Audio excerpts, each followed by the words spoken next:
Good morning विद्यार्थीगण, मैं राहुल कुमार आप सभी का स्वागत है ऑनलाइन क्लास में। आज हम पढ़ाने जा रहे हैं लेसन 6 हिस्ट्री वर्ग 12 के छात्र एवं छात्राओं के लिए भक्ति आंदोलन एवं सूफीवाद। भक्ति आंदोलन एवं सूफीवाद।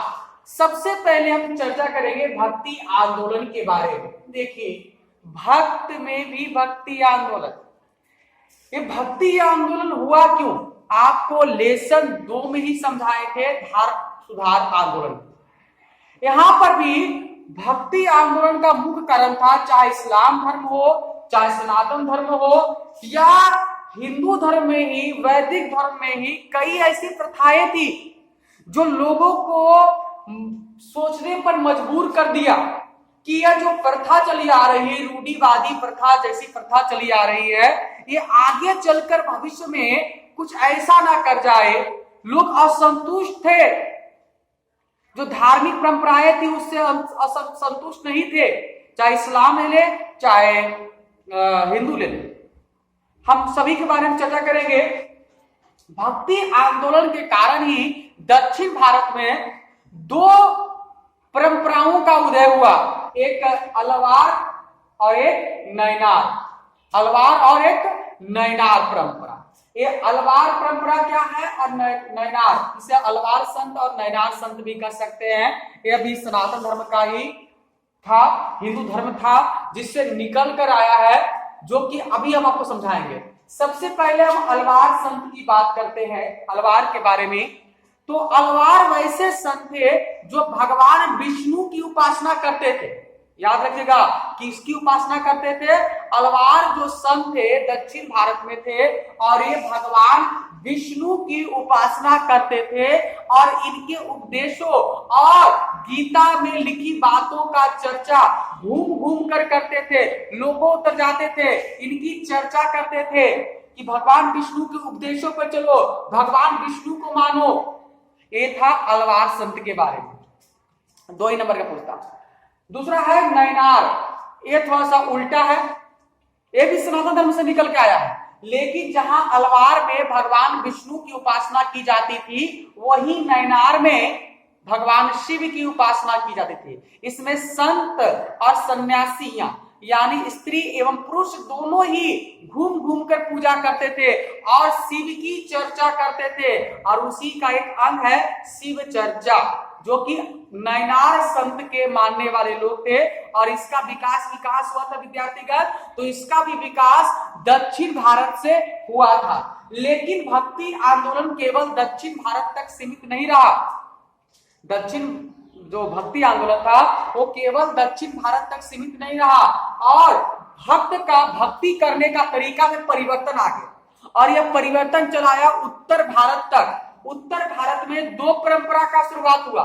एक परंपरा था शगुन परंपरा, एक था निर्गुण परंपरा। ध्यान दीजिएगा, शगुन परंपरा और निर्गुण परंपरा ध्यान देने योग्य बात है विद्यार्थीगण, ध्यान दीजिएगा। देखिए, शगुन परंपरा और निर्गुण परंपरा में क्या था और ध्यान दीजिएगा। शगुन परंपरा और निर्गुण परंपरा में क्या था वो ध्यान दीजिएगा। शगुन परंपरा में किसी एक भगवान को आराध्य देव मानकर उनकी ज्ञाता का प्रख्याता का प्रचार प्रसार करना और प्रचार प्रसार करके धार्मिक सुधार लाना, सामाजिक सुधार लाना, यह था शगुन परंपरा। निर्गुण परंपरा था कि भगवान ईश्वर के उद्देश्यों को नहीं, ईश्वर के बारे में नहीं, बल्कि मानवता को महत्ता दिया गया। और गाना बजाकर, गीत गाकर, आप देखिएगा जोगिया भक्तरी को, ये सबको गीत गाकर, भजन गाकर लोगों को जागरूक करना कि धर्म नाम कुछ है ही नहीं, धार्मिक चीजों मत पढ़ो, सबसे बड़ा चीज है कर्म, मानवता, उसका पालन करो। यह था निर्गुण परंपरा। रामानंद के बारे में पढ़े जानिए। रामानंद इलाहाबाद में इनका जन्म हुआ, एक ब्राह्मण परिवार में, और यह प्रभु राम, पुरुषोत्तम राम के विचारों को लोगों तक पहुंचाने का काम किया और साथ ही समाज में जो छुआछूत की जो भावनाएं थी उसे समाप्त करने का प्रयास किए। साथ ही साथ सभी वर्गों को एक साथ जुड़ने का भी प्रयास किए, है ना। उसी प्रकार से चैतन्य थे। चैतन्य जो थे यह कृष्ण लीलाओं का वर्णन किए। किनका वर्णन किए? कृष्ण लीलाओं का वर्णन किए। कृष्ण की बाल लीला, कृष्ण जब युवा अवस्था में था उनका लीला, और गीता जो कृष्ण द्वारा लिखा गया है, गीता के उपदेशों का भी चर्चा करके लोगों को जागरूक करने का प्रयास किए। तो ये था रामानंद और चैतन्य के बारे में कुछ जानकारी। छोटा सा लेसन है, ध्यान पूर्वक सुनिएगा। प्राचीन भारत का मध्यकालीन भारत का। दूसरा था निर्गुण परंपरा। निर्गुण परंपरा के बारे में जानते हैं। निर्गुण परंपरा में थे कबीर। क्या थे? कबीर। कबीर का एक दोहा है, कबीर खड़ा बाजार में सबकी मांगे खैर, ना काहू से दोस्ती ना काहू से बैर। देखिए कबीर सबकी हित की बारे में बात करते थे। ऐसे तो कबीर का जन्म की बात करें तो यह एक ब्राह्मण परिवार में जन्म हुए थे, लेकिन इनका जो पालन पोषण था यह एक मुस्लिम परिवार द्वारा हुआ। नीरू और नीरा दो दंपति थे, दोनों ने इनका पालन पोषण किए। लेकिन कबीर किसी ईश्वर का आराध्य देव नहीं करते थे। ये ब्राह्मण में पैदा हुआ अलग बात है, और इनका पालन पोषण एक मुस्लिम परिवार में हुआ। लेकिन ना तो ये हिंदू सब, ना ही इस्लाम का प्रचार प्रसार किए। दोनों धर्मों पर इन्होंने कठोर प्रहार किया। इनका एक दोहा है, सबसे पहले इन्होंने हिंदू प्रहार करते हुए बोलता है, पत्थर पूजी पहाड़ मिले, है ना, पत्थर पूजी पहाड़ मिले, पत्थर पूजी भगवान मिले, मैं पूजी पहाड़, और चाकी पीस पीस खाए। अर्थात अगर पत्थर के पूजने से ईश्वर की प्राप्ति होती है तो मैं पूरा पहाड़ ही पूज देता हूं। और इस्लाम पर ही प्रहार किया। बोले हैं, चूना पत्थर मिलाए के लियो मस्जिद बनाए, बैठ मुल्ला बाग दे क्या खुदा बहरा हो जाए। अर्थात चूना पत्थर मिलाकर मस्जिद लिए हो बनाए, और उस पर मुल्ला जी बैठकर अजान देते हैं, बाग देते हैं, क्या खुदा बहरा हो गया है। इन्होंने सभी धर्मों पर गहरा प्रहार किया और धर्म के स्थान पर कर्म की प्रधानता दी है। हिंदू मुस्लिम एकता पर बल दिए हैं, सामाजिक बुराइयों को दूर किए हैं। इन सब बातों को लिखिएगा, आपको 2 नंबर पक्का मिलेगा। अगला है गुरु नानक। ये भी निर्गुण परंपरा के ही थे। गुरु नानक का जन्म 1469 में तालवंडी में हुआ था, जो कि वर्तमान में भी पाकिस्तान में पड़ता है। तालवंडी, लाहौर, है ना, तालवंडी में हुआ था।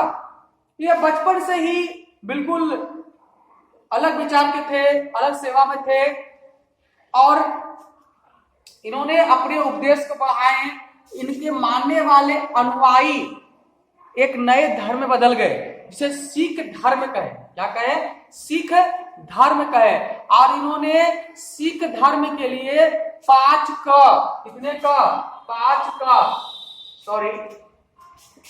देखिए कौन कौन है इनका। 5 1 2 3 4 5 चीज सिख धर्म को अनिवार्य है। अब 5 का नाम क से है। क से कंघा, सिख धर्म को कंघा रखना आवश्यक है। क से कड़ा, सिख धर्म में कड़ा पढ़ना अनिवार्य है। क से कच्छा, कच्छा पढ़ना अनिवार्य है सिख धर्म में। और क से कृपाण, कृपाण में समझते हो ना, तलवार, है ना। और क से केस, केस बड़ा रखना अनिवार्य है। यानी ये 5 चीज जो है सिख धर्म में अनिवार्य है। और इनके धार्मिक ग्रंथ को गुरु ग्रंथ साहिब कहा गया। क्या कहा गया है? गुरु ग्रंथ साहिब, जो सिख के 10वें गुरु गोविंद सिंह महाराज ने इसकी किए थे। एक और थी परंपरा, महिला संत भी थी, जिसका नाम मीराबाई है। और मीराबाई जो थी वो भी कृष्ण भक्ति में लीन थी, और इतना लीन थी कि उसने अपने पति को त्याग, पति घर से निकाल दिया। अब बाद में ही मीराबाई का आप पढ़े होंगे, मीराबाई के दोहे के श्लोक पढ़े होंगे, तो जब पूछता है तो ध्यान रखिएगा। अब हम आते हैं, अभी तो सनातन में थे, अब आते हैं सूफीवाद। देखिए इस्लाम धर्म में भी कई प्रकार की ऐसी परेशानियां थी, ऐसी रीति रिवाज थे, जिससे एक नए संप्रदाय का उदय हुआ, एक नए धर्म का उदय हुआ, एक नए विचारधारा का उदय हुआ, जिसे सूफीवाद कहा गया है, चिश्ती सिलसिला कहा गया है। और इसका उदय का श्रेय जाता है मोइनुद्दीन चिश्ती को। इसे जाता है मोइनुद्दीन चिश्ती को। सूफीवाद का मतलब क्या होता है? कई विद्वानों ने इसके अर्थ को अलग अलग बताया है। कुछ बोलते हैं कि इसका अर्थ होता है सूफ से, और सूफ का अर्थ होता है ऊनी वस्त्र पहनने वाला, ऊनी वस्त्र को धारण करने वाला। या कुछ का कहना है कि पैगंबर मोहम्मद साहब जो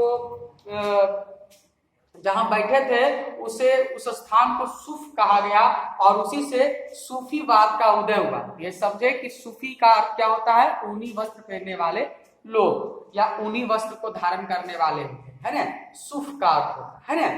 अब आते हैं सूफियों का देन। देखिए जो कवाली होता है ना, कवाली आप सुने होंगे, बहुत सारे जो हमारे आसपास जो मुस्लिम भाई हैं, कवाली या उर्स का लगता मेला, तो ये सब इस्लाम में नहीं था, बल्कि बाद में सूफी जो लोग थे वो सूफियों जो अलग हुए थे, बाद में धीरे धीरे इस्लाम में कुछ सुधार हुआ और सूफी के सभी विचार, सूफी और इस्लाम दोनों एक हो गए, क्योंकि सूफी जो थे इस्लाम से ही निकले, है ना, और एक हो गए। लेकिन सूफी एक होने से पहले हमारे समाज को कई चीज देखे गए मध्यकालीन भारत में, जैसे कि हिंदू मुस्लिम एकता पर बल दिए, है ना, धार्मिक उदारता लाए कि धर्म की उदारता बनिए, कठोरता मत बनिए, हर काम पुरोहित मुल्ला पंडित से नहीं होगा बल्कि कुछ अपने से कर सकते हैं। सांस्कृतिक एक नए सांस्कृतिक का प्रभाव पड़ा हम लोगों पर, है ना, अपने जैसे कि पीर अली देखा, पीर अली जो मांगते हैं घूम घूम के, पीर अली, है ना, जैसे सूफीवाद का ही देन है, सूफियों का देन है। अब थोड़ा सा इसमें हम लोग ऑब्जेक्टिव देख लेते हैं जो कि थोड़ा सा इंपॉर्टेंट है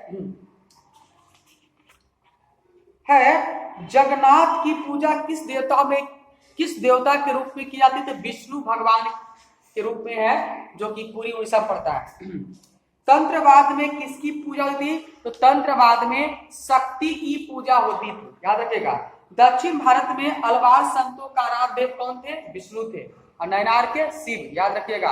अलवार और नयनार साहित्य की रचना किस भाषा में की गई थी? तो तमिल भाषा में की गई थी। वीर शैव लिख सकते हैं, वीर शैव मत के संस्थापक कौन थे? तो वासवन्ना थे। आगे, विजक में किसके उपदेश संग्रहित है? तो विजक एक ग्रंथ है जिसमें कबीर के उपदेश संग्रहित हैं। जजिया किनसे लिया जाता था? तो जजिया जिमिनियों से लिया जाता था। भारत में चिश्ती सिलसिला के संस्थापक कौन थे? तो ख्वाजा मोइनुद्दीन चिश्ती थे। कौन थे? चिश्ती सिलसिला, इंपॉर्टेंट सवाल है। तो ख्वाजा मोइनुद्दीन चिश्ती थे। दातागंज बख्श के नाम से कौन संत विख्यात थे? तो दातागंज बख्श के नाम से विख्यात थे अबुल हसन, लिखा लिख सकते हैं, अबुल हसन अल उजवीरी, है ना, लिख सकते हैं इसको। गरीब नवाज की दरगाह कहाँ है? तो गरीब नवाज की दरगाह अजमेर शरीफ में है, और मोइनुद्दीन चिश्ती का दरगाह भी कहाँ है? अजमेर शरीफ में ही है। एक छोटा सा लेसन था, इसके बाद हम आएंगे मुगल काल में, जो कि आपके लिए बेहद इंपॉर्टेंट लेसन होगा। तो प्लीज वीडियो को अधिक से अधिक शेयर करें और हमारे ऑनलाइन क्लास में बने रहे। साथ ही साथ offline class the platform station road विश्वा मार्गदर्शन कोचिंग सेंटर लॉन लक्ष्य कोचिंग सेंटर बीच में प्रारंभ है, जो लगातार बोर्ड एग्जामिनेशन में अपार सफलता दिए जा रहा है, और इस सफलता में आपका साथ मिल रहा है। इसके लिए सहृदय धन्यवाद। फिर मिलते हैं हम अगले क्लास में। Bye bye.